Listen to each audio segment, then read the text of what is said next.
If you forget your ID or password, or if an error message appears, you need to reset your device.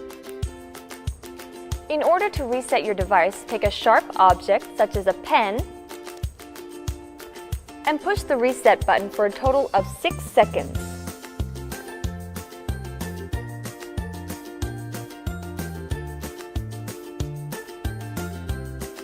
Then a message will play.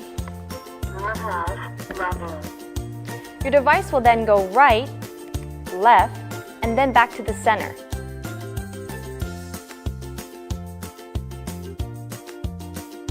Another way to reset your device is by clicking on the settings icon, click Camera Management, and then select your camera name.